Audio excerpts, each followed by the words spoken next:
ஒரு spiritual speaker என்கிட்ட சொன்னது, சிவன்கிட்ட போய் பிரார்த்திக்க வேணாம், ஏன்னா அவர் மரணத்துக்கு நாதன், நீங்க என்னை காக்கணுமே சொன்னா அவர் எடுத்துட்டே போயிடும். கண்டிப்பா சிவன்கிட்ட என்ன பிரார்த்தனை பண்ணணும்?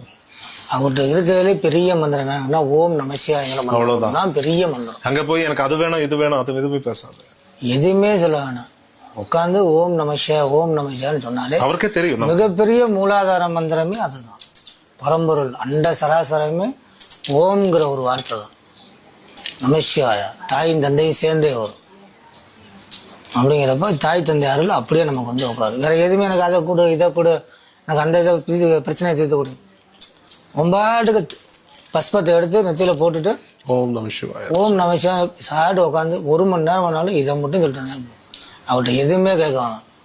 நமக்கு என்ன தேவையோ அவராகவே கொடுத்துருவார். அதுதான் அவர்கிட்ட மிகப்பெரிய ஒரு சக்தி.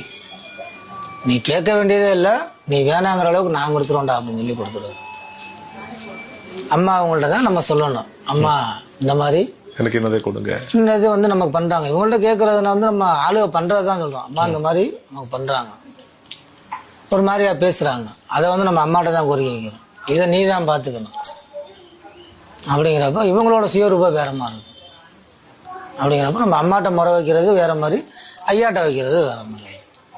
அவர் நம்ம ஐயா பைரவர் வந்து காலநேரங்களை கணிச்சிட்டே இருப்பார். மகனை நீ இந்தந்த நேரத்தை இதை செய்விடா, உனக்கு இந்தந்த நேரம் இது நடக்கும் போடான்ட்டு அவர் நம்ம பேரை போட்டு எழுதிட்டே வருவார்.